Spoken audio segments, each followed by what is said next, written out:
Welcome to the Married at First Sight, Season 14, Episode 8, After Party Review. This is Couples Couch with Pat. And I'm Cam.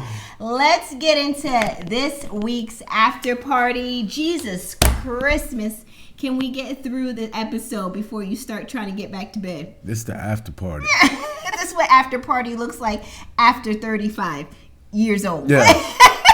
It's after 9. I don't know what you're talking about. 9 p.m. is the new midnight for anybody after 35 years old. If you are new to our channel, welcome. If you are not new, welcome back. You know what I'm going to say. I do not get into the nitty-gritty details of everything that happened in this episode, but I do want you to take a quick pause. Follow us on Instagram. That's where we post all of our updates, notifications on what's going on when episodes will drop. So pause. Follow us. The @ for Instagram is running across your screen right now. Take a minute and head to Instagram. Come on back. All right. Now that you're back, let's get into this week's episode. So, Keisha is joined by Katina, Steve, and Chris. The honeymoon was over in this episode, and the couples were settling into their new life. Steve and Katina says it really gave them like a reality check. Chris tells how he feels about his decision to get a divorce. He said it's the right decision and he just feels better about it for his future. And I'm like, why is you here? Chris? Yeah. He's he's here so he don't get fined. I already took the time off of work, so somebody gonna have to find a way to put me on film. I still need them checks, bro. Real estate is down right now. Next, they talk about the status of Steve's unemployment status and how Noi felt about it in this week's episode. Keisha said the difference between self-employed and unemployed are two very different things. Steve reveals that he has a lot of savings, so much so that he's comfortable. Like he can still go out, shop, it ain't tricking if you got it. Steve always be put together. He got the broad, skinny shoulders. He just be sitting there. But he gonna snap eventually and give y'all 10 seconds of gangster Steve. I'm here for it. He gonna snap. He be like, I can take care of mine and my responsibility. Well, I don't feel comfortable. Hell, I got the bag. You understand me? Just because I don't go around telling you thoughts how much I got. I got the bag. You understand me? I am the plug. Listen. Get out my pockets. Don't get me coffee. Chris reveals that as a real estate agent, he doesn't make money unless he sells homes. But in his past career that he got let go from, he said he had a lot of savings just like Steve. And he had a severance pay and he had enough money where he did what Steve did. He went, exploring around the northeast side in Canada in his car. And he says people just don't realize how successful you can be as a sales engineer, which is what Steve is. I had a friend too who got fired named Jerome, and he lived in the back of his Explorer. But everybody that say he was out trying to find himself, they just called him homeless. I'm not doing this with you. He used to take baths at the YMCA. I'm not doing this with you. Next. 24-hour fitness. Next, they talk about the fallout over noodles. Remember, Steve and Noi fell out over noodles. I thought this was 60 days in. Listen, Steve says the whole thing was that she was neglecting his noodles and that's how they got overcooked because she was too busy eating her own.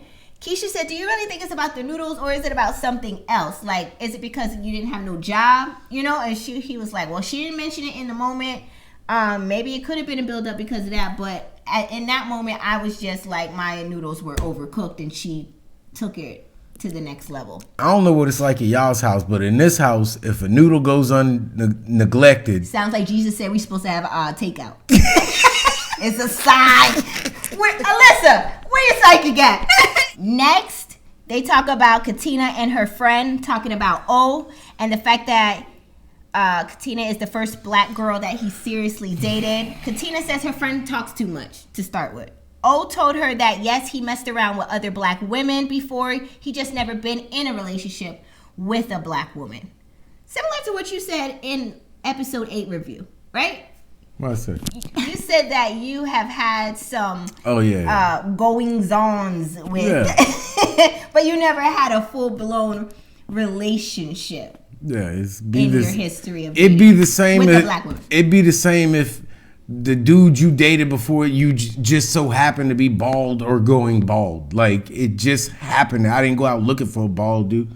Like, it just happened. It's just part of... That was your experience. Yes. Yeah. He said he only messed with them. He never been in a relationship with them. So next, Steve and Chris talk about their thoughts of O. They said O seems to come off like a real genuine guy. Like, since day one, even at the bachelor party, he was really cool. He didn't pressure anybody to do more than that they wanted to do. And that Chris says O brings actually a lot of positivity. I can see that. You know, he got a whole lot going on with all the extra talking and all that. So I could see him, you know, trying to be a cool person. But you looking at him from a male perspective, you see each other. So, like Nene says on Housewives, we see each other. So, I don't know, you see it different. I see, like, maybe he could be cool. Okay. Shade. My thing was, I said what I said. I feel how I feel. Now, I will say the last couple of weeks, I've been like, okay. But I ain't stepping back on what I said. I said I said. I still think he got streets left in him. Well, I said it. I am not going to not go along with that. I agree with you on that. But they might make it because Katina got the streets in her, too. Yep, and this is true too. He did say that she is the male version of him. Chris says some of his friends thought Alyssa was nice, kind, and polite, while one friend noticed that she was like into herself and kind of ignored others, and that kind of gave him like the I told you so, like, this girl, she ain't real, y'all. She ain't real is what his friend was trying to say. So then they recap the lies and latte moment. Do you remember that? Yes. When the scene with Alyssa and her friend. Chris says that he never met Alyssa's friend, but in that scene, even her friend still came off like, maybe it's you, Alyssa, and not Chris.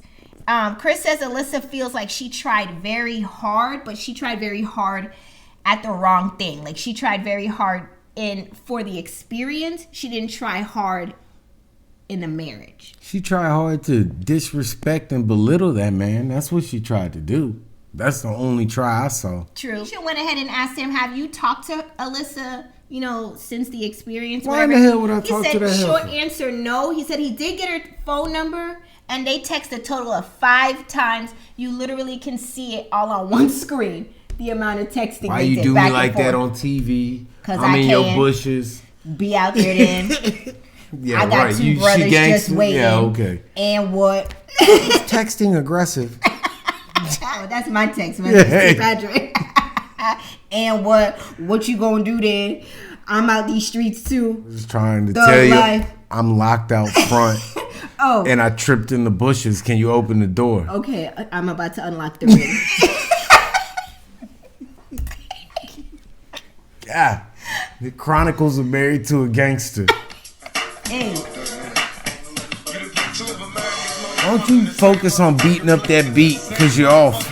Ain't nothing but a gangster party. It ain't nothing but a gangster party. In the final few scenes of this episode, they recap the horrible moment with Lindsay in the bathroom on that hot mic. Disgusting. Going ham. Chris says he is not surprised at, you know, how this all went down because this is not the first time he has experienced this. He said he's witnessed this many times with them, and he seems to be the person that they both call. Like, she's like this, he's like that, and he's always in the middle trying to, like, mediate. Let's just talk about Lindsay. You are a disgusting individual. You ain't right. Like, all your comments was bad. It was too much. All the way. You doing too much. Went after the man's genitalia. Too much. You doing too much. Like, you mad, I get it, but you don't say so much hurtful stuff that, you know, next day when you think we good and we eating lunch and I have to look at you and get a flashback. Oh, you're not never all coming the back. Stuff that you said to embarrass me in front of millions and millions of people. You know, it's one thing to just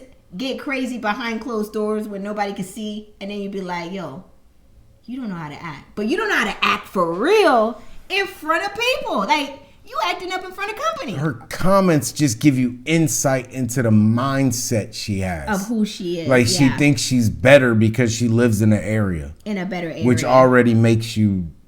trash. Yeah. Basura. You know, you don't do that. And that man is making a decent living for himself. He don't have kids. You know, he's doing him.